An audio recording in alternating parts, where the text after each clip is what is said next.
West Ham 4, Nottingham Forest 0. Mate, I mean, the scoreline suggests to me, now I wasn't there. I wasn't at the game, so I was only kind of catching on streams and bits and pieces. I was at my in-laws' anniversary meal, so I had to be quite subtle when I was trying to watch this game. But we were just talking off air about this, and I was saying, wow, what a brilliant result, brilliant performance. But I also am quite aware that, and I was quite aware at the time a little bit that it wasn't actually probably as comfortable as 4-0 suggests. However, it's still 4-0. Riley, what are your feelings and thoughts after the game? Well, I mean, I watched the whole game, so I've got like a good scope of what happened. And to be fair, Forest were so poor. Like, I mean, we getting a sort of foot in midfield was so easy going against like John Joe Shelvey and Jack Colback. So the transition was so easy for us. But every time we tried to string an attack together, we just went for the same bollocks that we've gone through the whole season of just lumping the ball in the box, which just makes zero sense because, I mean, I can't even remember how many headers we've scored this season. Yeah. And we've got Danny Ings, who isn't traditionally very tall, but it kind of looked like we were giving Souček this like almost like number 10 ghost striker role where every single time we're in the final third, he just goes as high up the pitch as Danny Ings, the opposite to the ball side. And instead of like aiming for Danny Ings and trying to get him to score a goal, we're like lumping it to the back post so that Souček can head it on. And obviously they didn't have great synergy because, you know, having Souček as a second striker is probably quite strange to someone like Danny Ings. Yeah. And it also meant that when Souček was in the transition from the final third and was dropping in the pockets as a number 10 would, you know, when he's on the ball, he's not very confident on the ball.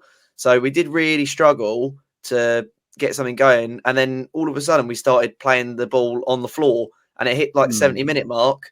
I think like probably like 10 minutes before that, Jared Bowen hit the post and Paqueta sort of just blazed over the bar. Yeah. So you kind of feel like something was happening, but it did feel like one of those games where we just weren't going to score. And then all of a sudden, like the floodgates just open and Danny Ings scored and then he scored again. And then, you know, 4-0's, I mean, it was a brilliant last sort of 15 minutes of the game. And it shows how much talent we have on the pitch because they were all brilliant goals. They weren't scrappy goals, like they were well-worked goals. But, you know, why did it take us 70 minutes to break down what was really quite a poor Forest side? And they never really looked like challenging us like in the game either. So it is a slightly bit worrying, but how can you be negative after a 4-0 win? Well, that's it, mate. That's it. I'm trying to, you know, because Riley, you know, I'm trying to keep it on the positive side. I agree. You want to keep it that way because it is, at the end of the day, it's a 4-0 victory. And I think as well that what's quite key in these games is because we're playing against a team that we're effectively in a relegation battle with. Everyone calls it a 6-pointer, and that is quite correct. You know, it's a big swing of 6 points effectively, but the goal difference effectively adds another point to it because effectively they're now -4 different goals now from what they went into the game. We're +4. I think at the moment we're something like -6 on goal difference. I think they're -24, 25. Effectively, that's another point. And you can't imagine they'd catch that up, especially the fact that Nottingham Forest don't score many goals. So, yeah, overall, mate, I'm really pleased. I think you're right. It was a bit one of those games where what I could understand is that we were struggling to be creative in what we were trying to do. It felt like you say, a very repetitive kind of approach, and it wasn't really working.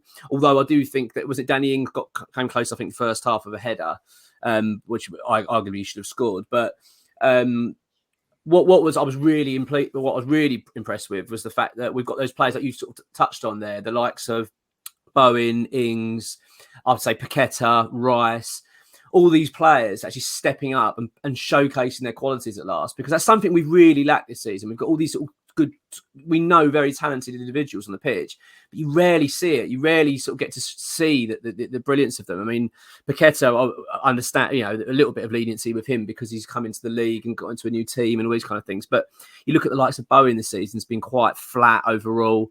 I thought Ben Rama played well as well yesterday, which was good. I just thought it was one of those games, you know, and Danny Ings finally, you know, we're finally seeing that natural goal scorer. We're going to talk about that in another video, but it was great, wasn't it, to see a player that's got a natural finish about him and finally seeing that's what we signed him for, to put the ball in the net. So yeah, I do understand what you're saying. There was a little bit of concern in that you're thinking, why is it taking us so long to break these teams down? But at the end of the day, we did. And overall, mate, we've got to say it's a big victory. And also big. I wouldn't even go as far as saying it's just about the points, because obviously that is vital. But I think as well, to lift the mood, it certainly gives you a bit of encouragement. I mean, would you say now we can use this now as a springboard, mate, to, you know, go into these next run of games?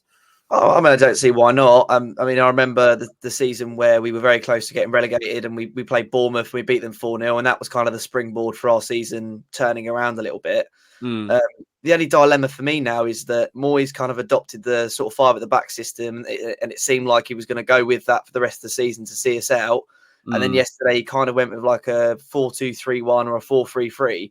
So it's like, which direction are we now going again? Is David Moyes once again changing his mind and going for the setup, which basically got us in the shit in the first place?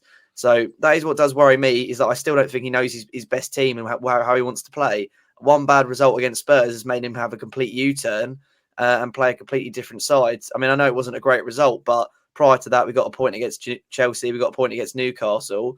I just, I do sometimes worry once again that we're looking at this idea of, does David Moyes know his best team? Does he know how to play to his team's strengths? So that does worry me a little bit. But I mean, there's, you can't change a winning team and a team that scores 4-0. And I also think the passion from the players after scoring those goals, they wanted to score more. They wanted to lift the crowd. Every single goal, like all the players were like lifting their hands in the air and pumping at the crowd and like all celebrating like a team. It wasn't like we scored and it was, oh, thank God for that, let's protect it now. It was like, let's get another one, let's get another one. Yeah. So it's great mentality from the players, and I think it could definitely be a springboard. Yeah, I totally agree, mate. I think that that's one thing I was really pleased about, because that's something we haven't seen. Well, we certainly haven't seen it this season, and we didn't see it hardly much of last season, especially the turn of 2022. We didn't really. We rarely been ruthless to teams. We rarely, we always try and nick a win and try and get a goal, and that'll see us, like you say, get that one goal and cushion it and think, right, let's just hang on. It was just pleasing to see West Ham actually just go, no, do you know what? We're actually going to keep going and keep going. We want to show. It just sends off the right message to me. It sends a message to the rest of the league that West Ham are up for it. We are going to fight for our status in the Premier League. And for the first time ever, mate, I can't believe I'm actually saying this, but results went our way. Every other result, I'd say arguably, probably, obviously Leeds picked up 3 points. I think it's over Southampton, but it's fair enough, because at the end of the day, it still means another team have been kept down, which is not an issue for us, really. And then Palace, didn't they, picked up a draw against Liverpool? I'd probably say they're the only two results that you might have said, well, we possibly could have gone other ways. It might have helped us a little bit more, but arguably everything went our way. And it just gives the Premier League table a little bit of life, doesn't it? We've breathed a little bit of life into our season. Going ahead now, mate, I'm going to kind of put you on the spot. Are you feeling now more confident in terms of West Ham survival? Or are you still, I mean, don't get me wrong, I'm certainly not running around popping the champagne, but I'm getting the feeling that after a win like that could set the tone now, that West Ham could pull away from this, even if it, arguably, it's not going to be as straightforward as that, but there's certainly an air of confidence around the club at the moment. Yeah, I think like if we can win the games, like those games, like, we've got Leeds, Bournemouth, Southampton still to play. If we win those, that's 9 points. That puts us on 33 points. That means we've only got to really scrape 5 points out of the last, we've got 40 out of the last 11 games, which, I don't think is a huge ask. So, realistically, as long as we win games against the teams around us, like the Bournemouth, Southampton, Leeds, I think we should be okay. But again, it's such a topsy-turvy season. I have no idea how many points is going to keep you safe this season. I don't know if it's going to be. It's probably going to be a lower amount than it normally is, but I think it is. I did like a little calculation on it. I did like a predictor, and I think my gut feeling is I think 36 would be enough. I think probably 35, 36. So I'd like to think West Ham we should be striving for 40 to give yourself that real cushion. But I think 37, 38, you should be pretty comfortable. And what I did was as well, I picked out results that I felt that were quite reasonable. I've got us that we're losing to Brighton. I think I put us down to lose to Brighton as well. As I think I've got us down, but I've got us to pick up the 3 points against Forest. But as you say, as long as we can win those games, they're the ones that are going to keep you up. And David Moyes makes quite a good point about the fact that we haven't played at home for quite a while. Now we've got, and I appreciate we had cup games, but we've got now another 3 away games on the spin. Obviously the FA Cup is starting with the FA Cup midweek with Manchester United. You do feel, though, that West Ham, that we're actually starting to become a decent home side. Did you get that feeling? Like we're actually quite... I certainly feel far more confident now playing at home. And like you say, if we can just get those results over the line, which you'd imagine we will, do you think that's quite a key factor? And if we could just, looking at the form we've had all season, the away situation is the problem. If you were the manager then, is that something you've been really seriously looking to address? Because arguably that's where we're falling, isn't it? Well, I mean, you're in a relegation battle. Your bread and butter is you win at home. You turn up at home. There's some excuses for when you go away, but your bread and butter, if you're in a relegation battle, is you have to win at home. You just have to, and that will always be the mentality. But I don't know. I always think sometimes we play better away because it's less pressure, and I think the fans are probably a little bit louder when we go away because I think we've got a better away support than we do home support. But whether that works out statistically or not in terms of actual results, it probably doesn't. But I always feel like we play better away from home, even if we don't actually play better away from home. If that makes sense. Yeah. No, I do agree with that. I do think so. I think, as you say, I think it is your bread and butter, and that's one thing I'm finding quite pleasing, that because we do sometimes forget that we've only been at London Stadium for a short amount of time, arguably. Really, we haven't been there too long. It is starting to feel like a real home ground, a bit of a fortress now, and especially when we're playing teams around us, and that's something we've been pretty good at, and that's something that is in David Moyes' defence in terms of his home record and playing against teams that lower. We do tend to get the job done. By hook or by crook. I mean, I know we've had a couple of bad results early in the season, but ultimately we do seem to be okay. I certainly feel a little more confident today, but as you say, it's a topsy-turvy season. You just don't know where it's going to go, but we certainly it gives us something to build on. Going back on the game then, mate. First of all, before we go into man and matches and things like that, what's your thoughts on Nottingham Forest? I mean, I didn't really, from what I saw, not overly impressive. But they, and from my opinion, they totally threw the towel in once the first goal went in, which I found quite strange. Unlike the Stu Cooper side.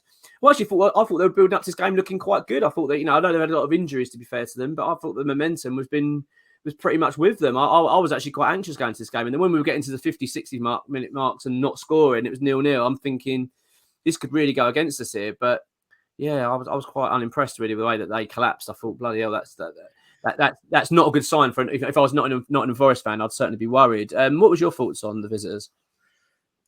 Probably one of the worst teams we've had at the London Stadium, though, to be honest. I mean, really? No, they never really got anything going. Like the first half, it was literally just all us. They gave the ball away quite a lot. And like I said, one thing I thought that didn't go for us in the reverse fixture was that I think his name was Mangala, and he absolutely dominated us in midfield the whole game in the reverse fixture. And that was a really tough for us. Whereas, here we had John Joe Shelby, Jack Colback, and Frawler against Rice, Paqueta, and Souček. I mean, it was a total mismatch. There was no way they were ever really going to be able to construct much. So they had to keep lumping the ball up to Brennan Johnson, and to be fair, he did a good job. But they never looked like scoring. And as a West Ham fan, you always do get that thing in the back of your mind. Oh, we haven't scored yet, so they're probably going to end up going down the other end and scoring. But they just never looked like scoring at all. Defensively, they were all over the place. Against a better team, they probably could have lost like 8-0, to be honest with you. I don't know. And like you say, they totally capitulated. You look at our side, we go one goal up and we're like hungry and switched on and ready for the next one. And they go a goal down and they're sort of a bit like bewildered. So I'd definitely be worried if I was a Nottingham Forest fan. I think that realistically it comes down to us, Forest, Everton and Leeds as to who's going to go down this season. Really? Bournemouth, Southampton are etched in there for me. I think Wolves will be fine. I think we'll probably be fine, but I think I've got to put us in there still. Just for the points tally, and I think Leicester will be fine as well. But Forest, I mean, like I said in my preview, if you score a goal against Forest, you're basically guaranteed a point at this rate, and that's just a terrible stat to have, isn't it? Really. Yeah, it is. I mean, we talked about it going into the game and things like that. Well, actually, when I say about that, when we talked about it, you talked about it in the match preview. I watched it, and you were saying about the fact that Forest, they don't score many goals. One goal that's pretty much them out of the game, or they might nick a draw. They rarely ever score more than one goal in a game. So I think that's a big problem for them. And I kind of got that impression yesterday that once we scored that one goal, it's almost like they knew it. The game was over. The players went, well, we've conceded now. We definitely won't score. So that's the game over. Yeah, and obviously from a West Ham point of view, great. It's great encouragement because that's what we want. We want teams to start collapsing now, which is quite common now at this time of the season. I think teams get a little bit exhausted. It's the pressure's now on. We're in the business end.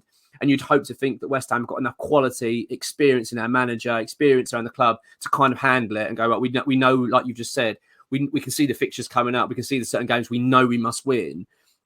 And the fact that, like we did yesterday, that was a game we had to win and we did it well.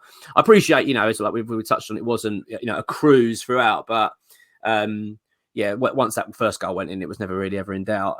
So it was really pleasing to see. In terms of then, obviously, Jesse Lingard as well, mate. We'll touch on that quickly. Obviously, he's been one of our most focal points of this channel for the last year, or whatever it's been. So, but yeah, Jesse then back at London Stadium, mate. Obviously, got a little bit of stick as expected, but West Ham just taking the mick. Usually, I don't think it was anything too malicious in it, from what I could tell. But I don't know. Really, I don't know was it yeah. worse? Was it? You could kind of feel the hate in the stadium. I don't know. I mean, obviously, he made the right choice. He was on the right side today, wasn't he? But I definitely did get the feeling that it wasn't like a sort of like welcome where it's all a bit jovial. Like it was. I think it was genuine boos, genuine hate. Like I don't think he's got a very good reception. And to be fair to the players, they weren't. Rice wasn't sort of like, "Oh, you're right, mate." Like he was. Everyone was properly switched on. Like Souček was giving him a bit of a tough game as well. I mean, they actually did look better when he came on, but well, I was going to say that to you because didn't he come on and then we scored the second? I think, is that right? No, I think I'm sure because I do apologise for this because I wasn't at the game and I was a little bit. So my coverage of the game was basically talking to people, looking at a phone and checking up, trying to look at a stream. It was all a bit all over the place. But I thought that we scored just after he came on. I might be wrong there. I think we scored the third. Just after he came on, right. I think we scored the first two so quickly. I don't remember there being a substitute in between it. Right, but they actually looked all right. Like they looked better when he came on. But I mean, yeah, he got the reception he deserved at the London Stadium. I did hear the chant. Jesse, what's the time? Did you hear that one? I'm not really sure what that one's all about, to be fair. But it refers to the watch in the changing room. It refers to the story that he had his watch stolen.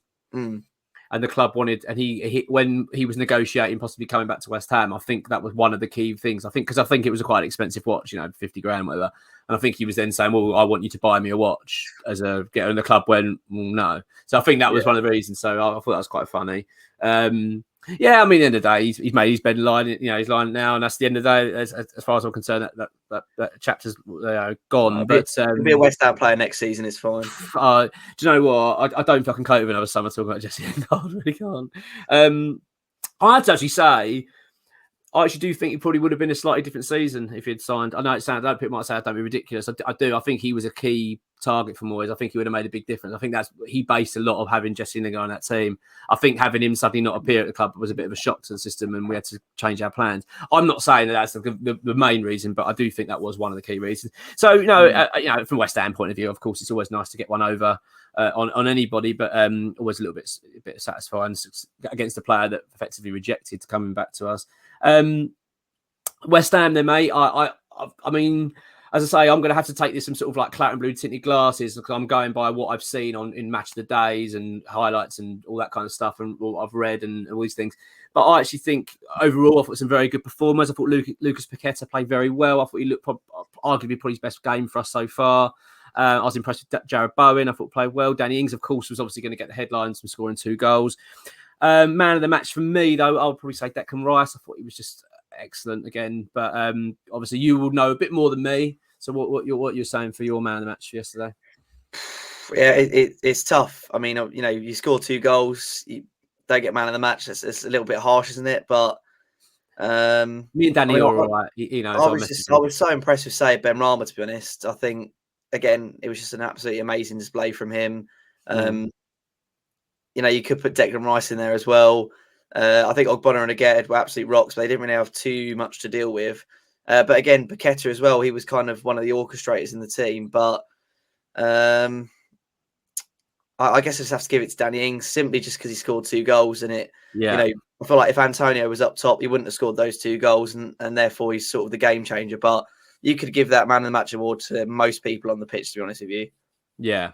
No, I think that's fair. I do think that's fair. I was obviously leaning towards Danny Ings a little bit as well. I was thinking, well, and it's just great, isn't it? I mean, that's exactly what we needed from him. Get him fit, which is obviously a key problem at West Ham for any bloody footballer, is keeping them fit. But 2, a striker that's just joined the club. He's come in to get the goals, to get 2 goals at home. in quick succession. I mean, it's only could serve us well, as long as we can, as I say, keep him fit, touch wood. Going into these games, we've got Brighton coming up in the Premier League after our midweek game against Manchester United. Obviously, we'll do a separate video on that in terms of the preview nearer the time, knowing the injury situations, etc., etc. But we've got to go into our towels up, surely, mate, haven't we? I mean, it's if there's a season where we're going to turn over bloody Brighton, surely it's going to be the season where we've been absolutely shit. Yeah, of course it is, mate. I mean, we've only not beaten in the Premier League for I think 11 meetings now. It is never beaten them. 11, yeah, I think you're right. It's 11, yeah. Never beaten them in the Premier League. They're only 6th in the table, so it's going to happen. It'll be a 3-0 win to West Ham. Most West Ham thing to happen. It would. It would be, wouldn't it? Yeah, wouldn't that be something? Well, you never know. Come on your irons.